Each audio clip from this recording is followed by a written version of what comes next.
things he experienced. 40 years he lived in the palace, waited on hand and foot. Anything he wanted, he pretty much got. And then one day it all changed. He thought he would do God's will his way, and he slaughtered an Egyptian, and he found himself running for his life out in the desert. We're going to pick the story up right about that point again this morning. Because what happens to Moses is after those 40 years of education, great education, the best the world has, guess what? He finds himself having to go back to school. But it was a school like no other school they had ever attended.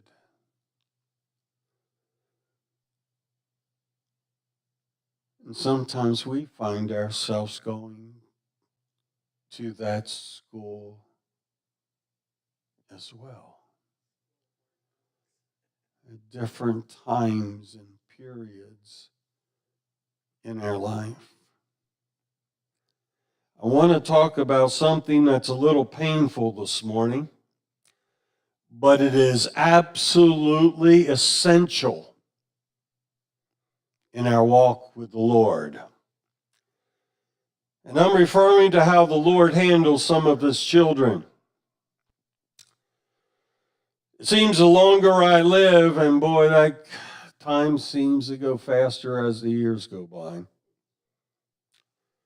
The longer I live, the more I realize that most of his children, he is preparing for his purposes, that they find themselves going through periods of time in their life in a desert.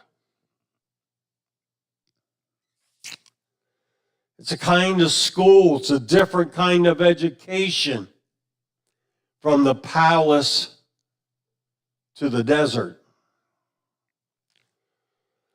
Well, there's no way this morning I can paint this school in an attractive, colorful, glamorous, beautiful way.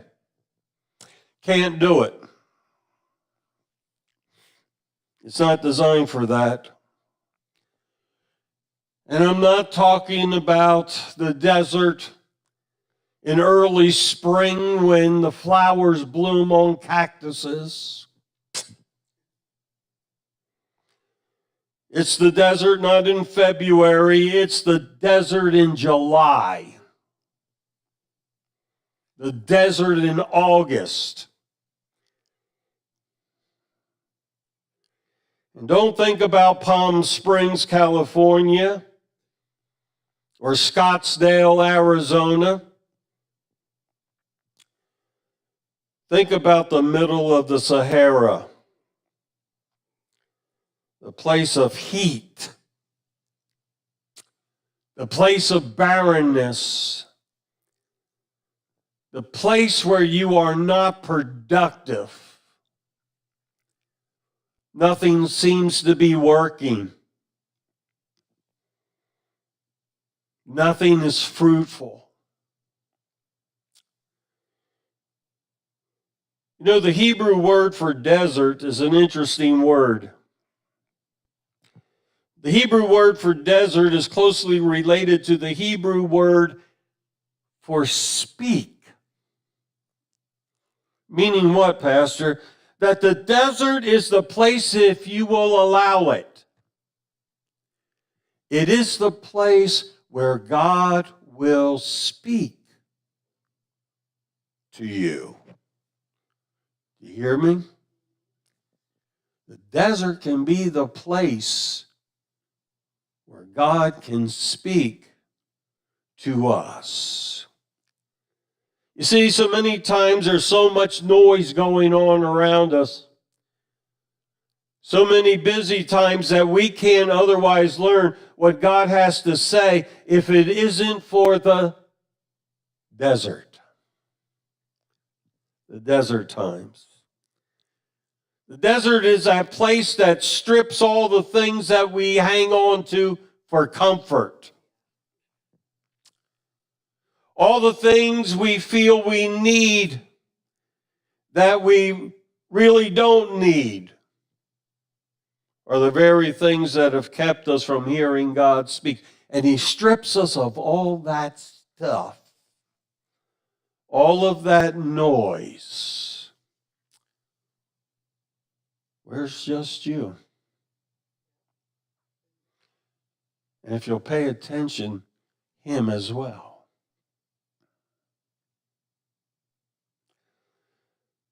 Now, your desert probably will not be a literal desert like Death Valley or the Sahara. But your desert may be caring for an aging parent for a long period of time without relief. It might be confinement in some capacity. Hospital, rehab, nursing home.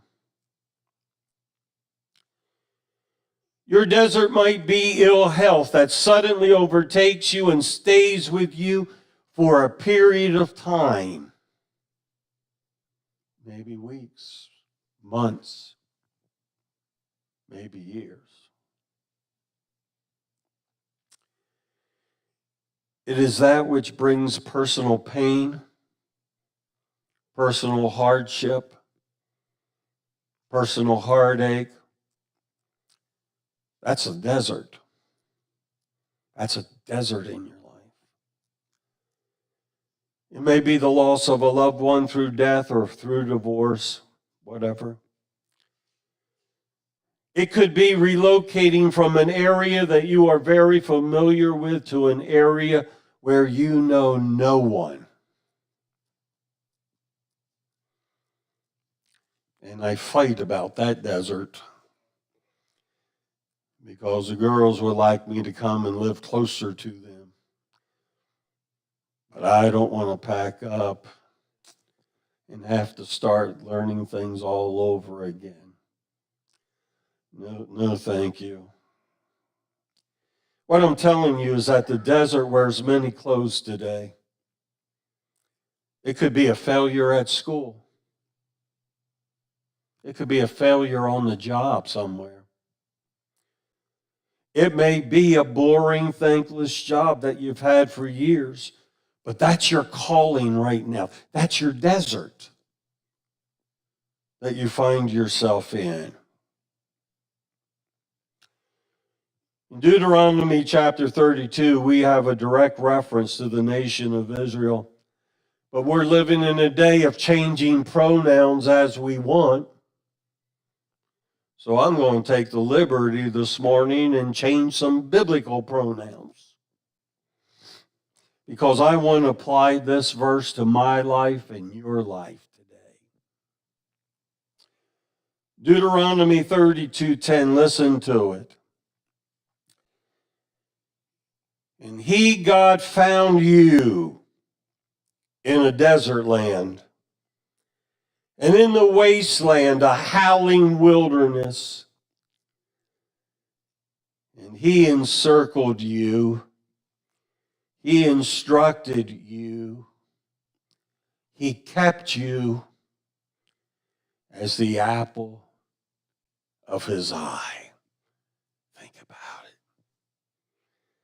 And God found you in a desert land, and in the wasteland, a howling wilderness. And He encircled you. He instructed you. He kept you as the apple of His eye. Folks, God is not looking all over the place to finding you in some desert somewhere. God is in the business of finding the right desert for you. Get that this morning.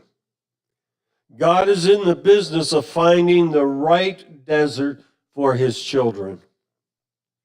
And there's a big difference between the two.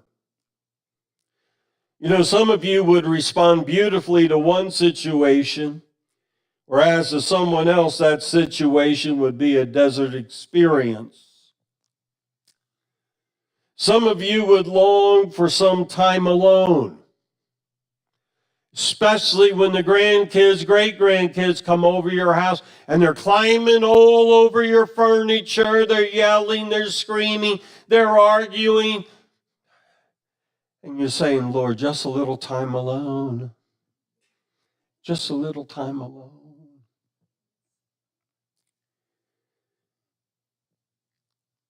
But for others, that would be excruciating. Time alone. That's all you have. It's time alone. And alone. And alone. And alone. You see, what applies to one person doesn't necessarily apply to somebody else. Your desert will not be someone else's desert. But my point this morning is this: God is in the business of finding the desert that you need so that he can strip you of all the pretty and all the pleasant things that you are leaning so much on rather than him. And he wants to educate you, and he wants to take you through this desert experience so that character will be built in you. Your desert will be the only place where God can do that in your life. Verse 10 uses a descriptive phrase there. He talks about the howling waste of a wilderness. The howling waste of that howling can come from an animal. That howling can come from the wind. I have made several trips to the Southwest, and they have taken me through the desert called Death Valley. Heat is pretty unbelievable in Death Valley in August, let me tell you. It's not very comfortable. You can make it through in a modern car in a couple of hours across Death Valley. If you got a good heating system, a good air conditioning system in your car, you got a good radiator, you can make it through in just a couple of hours in a modern car. But back in the day when you crossed it by wagon or horseback, it took almost 2 weeks to cross Death Valley. And when I went through, it was 117 degrees in the shade that day. And we didn't have air conditioning in my dad's old Ford. You know what the air's like in a desert? It is so hot and dry. There's no moisture in it at all. And you roll down the window, you know what you get?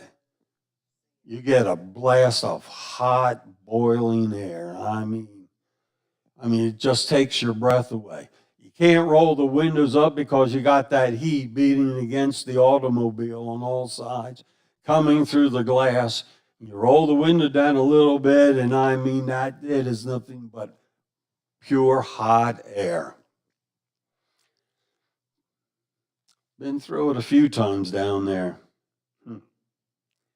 It's not comfortable. It's barren. There's no fruit, no lush green grass, no stately trees, no valleys. It's a desert. And the only good thing I found before we went through Death Valley was an A&W root beer stand in Needles, Arizona. Sat there and drank A&W root beer. with some ice in it. Oh, it was so good. And then we went into the desert, and like I said, it took a couple of hours to go, and there's nothing out there. There is absolutely nothing out there. Nothing. No scenic stuff. No tourist traps. There is nothing. Nothing. God finds the howling desert that you need. And once he finds it, he'll put you into it. And immediately you find yourself questioning. One of the things you're going to say is this: God, where are you? I don't feel you. Are you there? Where's God?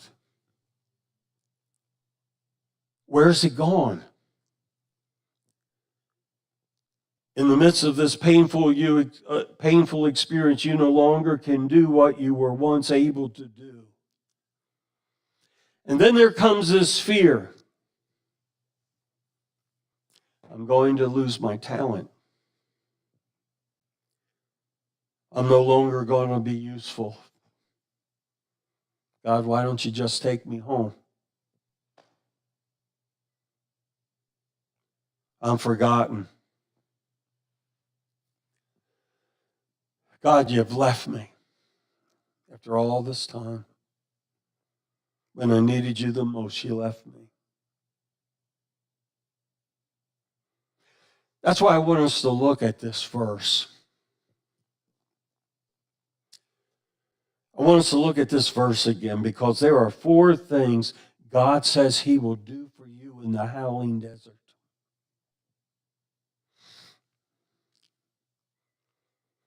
Deuteronomy 32:10, look at it. He found him. He found you in a desert land, and in the wasteland, a howling wilderness. He encircled you. He instructed you. He kept you as the apple of his eye. Did you get that this time I read it? Did you see it? First, he says, when you find yourself going through a desert experience in this life, understand this. See this. God says, number 1, you're not alone. I am encircling you. I am surrounding you. Whether you see it or not, feel it or not, God says, I am doing this on your behalf. He encircles us. Second, he says he cares for you. When you are in the barren place and you feel like there is no one else is thinking about you, no one cares what you are going through, God says he cares for you. And third, he says he will guard you as the apple, as the pupil of his eye. Wow. Isn't that something? You know, one of the most protected parts of the body is the pupil of the eye. We won't let anything touch it. We guard our eyes with great care. We blink, we put sunglasses on to avoid looking at bright lights. The tiniest little speck we keep from getting into our eyes if we can. A few weeks ago, I had an eye doctor's appointment. Had to go to a new one because mine went out of business. So I had to make a new appointment and went to this place in Bedford. And they put these drops in your eyes. They drive you nuts. You have a hard time keeping your eyes open. And no sooner they put the drops in, and what do they tell you to do? they've got this binocular type of thing that's out there, and they say, now, I'm going to move this close. You need to keep your eyes open. You know, I saw that contraption in a movie once. And as the villain moved it in to his victim, when he got real close, you know what happened? 2 nails came out of that socket and went into their eye. Every time I go to the eye doctor and they start reeling that piece of junk anywhere near me, guess what? I want to close my eyes. I want to push that thing away and punch them in the face.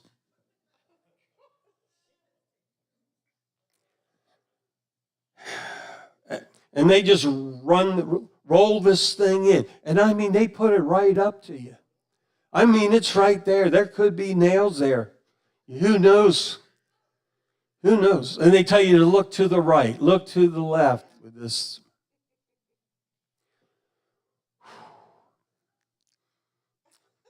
I fight them when they're putting the drops in.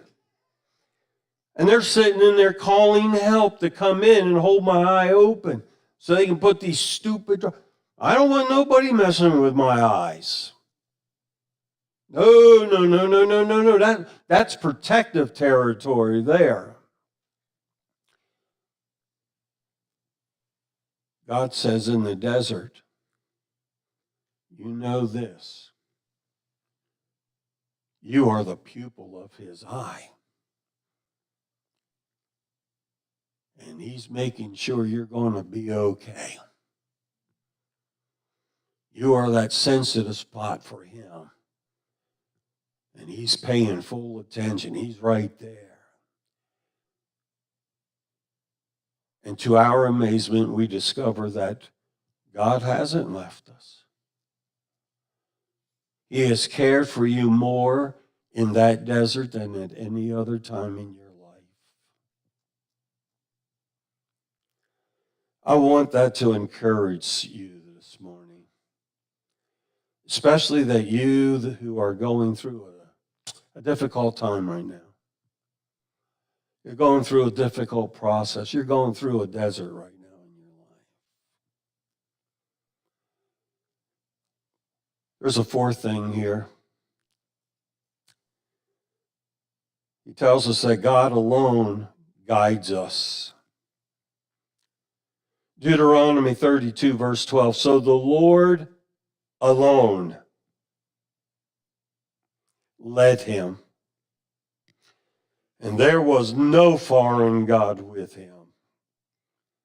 The Lord alone led him. Hear me this morning. God, in your desert, has not taken his hand off your life. It's still there. It's still there. He's guiding you. And I like that word alone. I like that word alone. Meaning that there is no one else to guide you when you are in the desert. There's only one that can bring you through it. And that's him. There's no neat little place to find shade or relief. You are out in the open. And for some of you, it may be a past of great success and good training, and then suddenly, boom, it's all over. It's gone.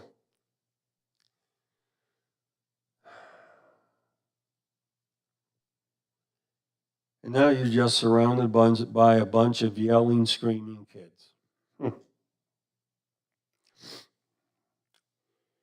And you wondered, Lord, how long till I get through this? Maybe you have enjoyed great health for most of your life. And then suddenly the news from the doctor is that there's a spot on your lung.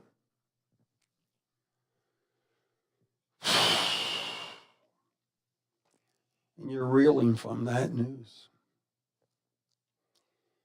And you say, where's God?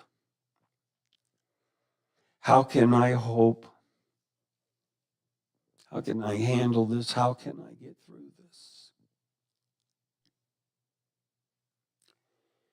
Maybe you've been benched because someone younger or stronger or more talented got your job that you wanted.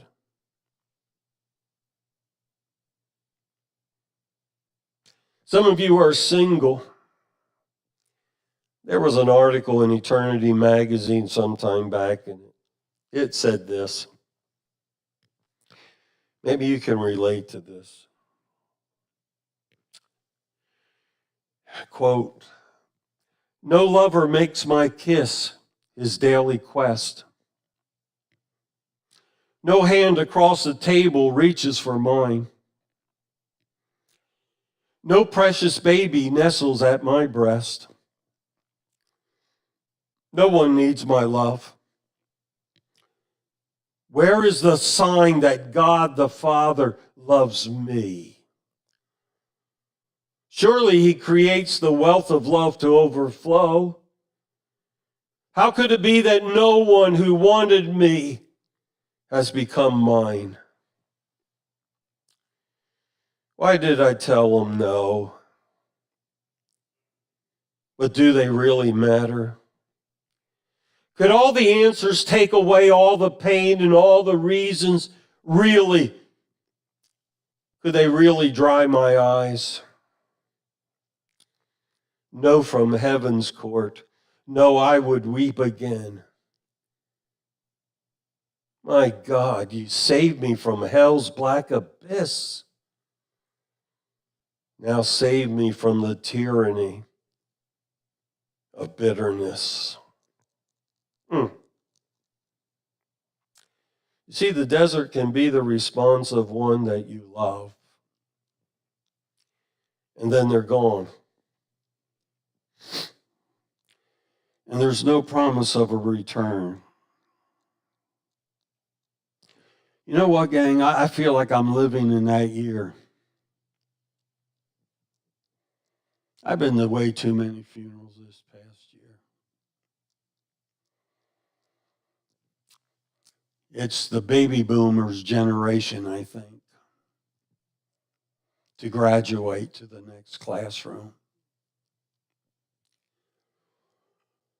But I can tell you from the family, from the church family, I'm tired of it. I'm really tired of it.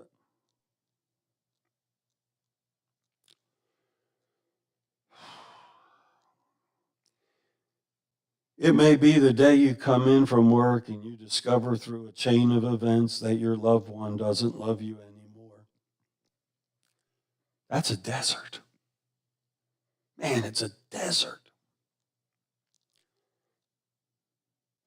And the most disillusioning time, the greatest time of building resentment and bitterness, boy, it's in moments like this.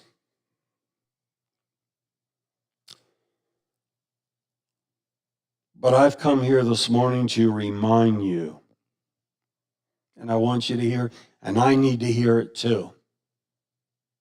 I need to hear this too. I want to remind us that God does things for us while we are in the desert. We're not alone.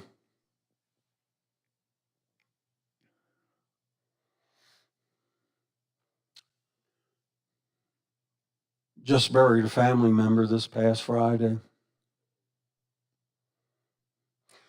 Her and her husband were over at my house at Christmas. We were celebrating my grandson's 30th birthday. And Jim and Mary were over at the house. Don't see them too often. Every once in Walmart I'll see them or something like that. But it was great to have them over to the house to celebrate Brian's birthday. And a week or so later, we were told she had cancer. And she passed away this past week.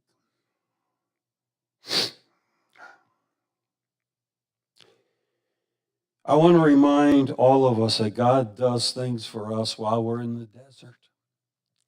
And don't forget this. He says in his word that he will encircle you. He will surround you. That's his word. Whether you feel it or not, his word says he's there with you. And he cares for you. And he guards you like the pupil of his eye. And in fact, he will guide you if you will allow him. He hasn't left you. And perhaps more than ever before, God is closer to you now in the desert than when you were living in the palace. This desert was tailor-made for Moses. Personally, I can relate to Moses. I am discovering he's quite a friend. He's quite a brother. So I love this guy. How interesting of God to put Moses. Think about it. 40 years of palace living. Everything done for him. High on the hog. Everybody looked out for him, took care of Moses because he was being prepared to be Pharaoh of Egypt. And then he tried to do God's will his way, and he killed the Egyptian, and now he's on the run, and he finds himself not living in a palace, but now in a desert. And how long there? 40 years, gang. 4 decades he lived in that stinking desert. And then God told him to lead the children of Israel through that desert for another 40 years under his leadership. Let's go to Deuteronomy chapter 8, verse 2. I'm going to wrap this up in a moment.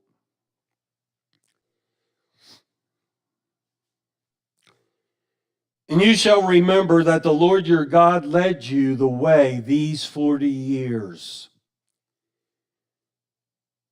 Who was there? Who was leading? God. 40 years in the wilderness. Why? To humble you and to test you. To know what was in your heart. Whether you would keep his commandments or not. You know what the desert experience is all about? It's for you to get to know you.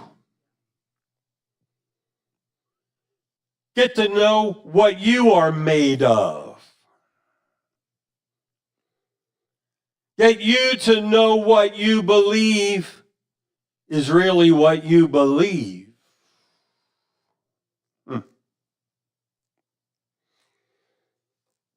There's nothing like a desert to help you discover the real you. When you strip away all the trappings, get rid of all the masks, and you get down to the raw cutting edge of Thursday afternoon or Monday morning, week after week after week after week, you start to see who the real you really is. And when you take a good look, I can guarantee you one thing, it will humble you. It will show you your strengths. It will show you your weaknesses. It will help you to discover who you really are.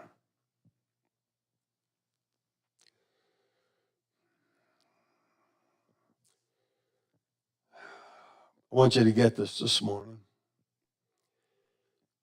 God does not put you and I in a desert to ruin us,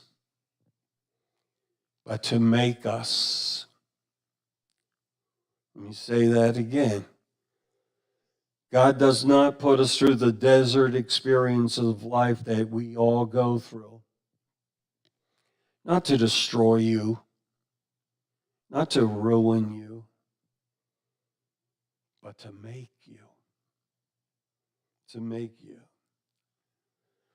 Because while you're out there in the desert, here's what happens. The winds pick up. And the sand begins to move. And that whipping sand will come to you, and it will start to cut. It will start to cut away. It will start to remove things from our life. The sand will bite. It will cut. It will eat away all the junk, all the garbage, all the superficial.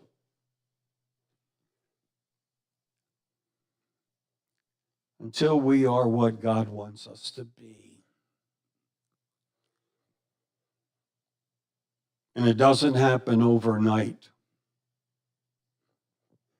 Let me tell you, the desert doesn't happen overnight. It is in the process of time, weeks, months, years, that we become refined.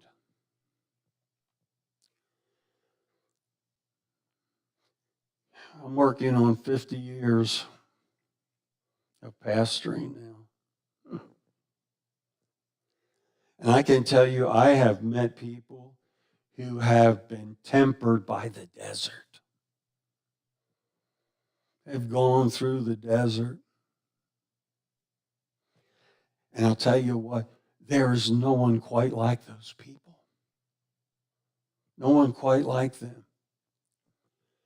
They are the most secure, the most genuine, humble, godly, gracious, honest people that you could ever imagine. You would have thought all their life would have been tiptoeing through the tulips, hanging out with butterflies. And then you hear their story. You hear about their life. It took a desert to do that to them,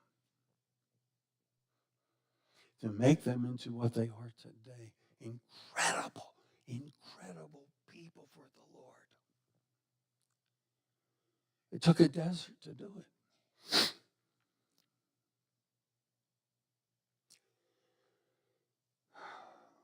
Exodus chapter 2, verse 15.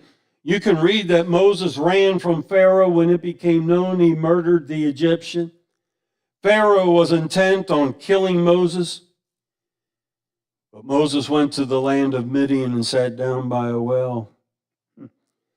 And if you are adventurous at heart this morning, you might think, wow, that really sounds like a great place to live. Really? Oh, Pastor, that was such a picturesque place. Take some time. You look up Midian. Google it. Do some research. You'll have to look far and wide to find a picturesque area in Midian. That is, unless you like sand and rocks and sand, sand and rocks and sand. 40 years Moses spent there. What was it like? Oh, Exodus chapter 3, verse 1. Now Moses, this is the future Pharaoh of Egypt, gang. Now Moses was tending the flock of Jethro, his father-in-law, the priest of Midian. And he led to the flock to the back of the desert, and he came to Horeb, the mountain of God. Moses is in Sinai. Yes, Moses has led those sheep to the backside of the desert near the base of Mount Sinai. One writer said about that place that it was a place where time stood still. It's a place of no shrubbery. It's flat. It's empty. It is barren, just like an old used carpet beneath your feet. Except this is hot.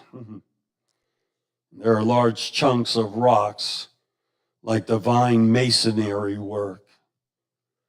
You could hardly take a step without stepping and cutting your foot on a rock. It's the end of the earth. Moses on the backside of the desert. The backside of the desert, gang, is the west side. The west side of the desert. And hear me, and I'm going to wrap it up. You know, it's not like running through Death Valley in 2 hours and say, wasn't that fun to cross Death Valley? Moses didn't go there as a tourist. He didn't go there to have fun week, riding some camels, collecting rocks, taking a few pictures to share with everybody when he got home after a 2-week vacation. He went there to live. He went to that desert to live. And can I tell you, there's a difference between being a tourist and going somewhere to live.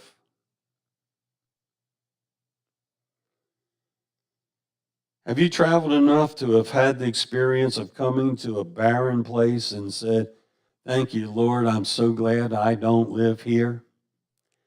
Nice place to visit, but I certainly don't want to live here, and move on.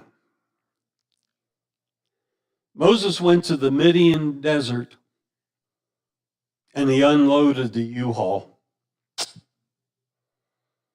All his clothes, all his furniture, all of it. He unloaded it. That's where he lived. As a matter of fact, when he first got there, he didn't know anybody. He just knew he was in the Midian desert. Oh, and think about his job. Boy, that was rewarding. He's living with his in-laws.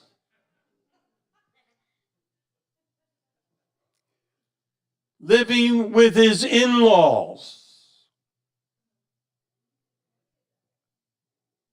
Nobody is waiting on him. He's taking care of stinking, smelly sheep. He's a shepherd in his father-in-law's tent. Exodus 2:21, verse 22. Moses was, I loved Kay's parents, but I got to tell you,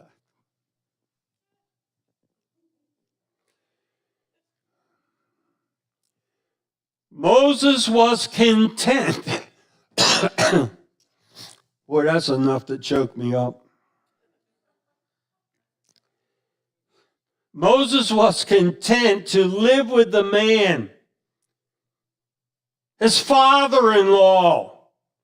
God have mercy. And he gave Zipporah, his daughter, to Moses, and she bore him a son. And he called his name Gershom, for he said, I've been a stranger in a foreign land.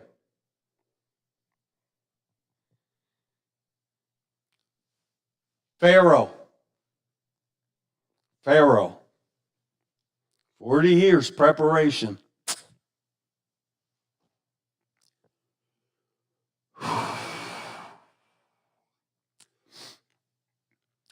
husband, father, kids keeping him up all night, having to change stinking diapers. And if that wasn't bad enough, he had to get up early and go out and spend his time with stinking, smelly sheep.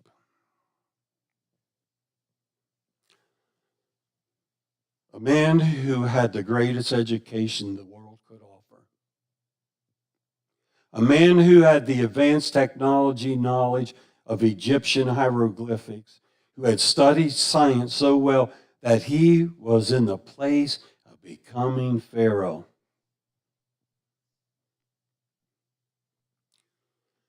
Now in the desert, living with in-laws, having to raise screaming kids, and tending his father-in-law's sheep. That's a desert. That's a desert. For 40 years, he does it. 40 years, he's back at school. But he learned a few things. And so do you and I when we find ourselves in the desert. What do we know? That God will encircle you.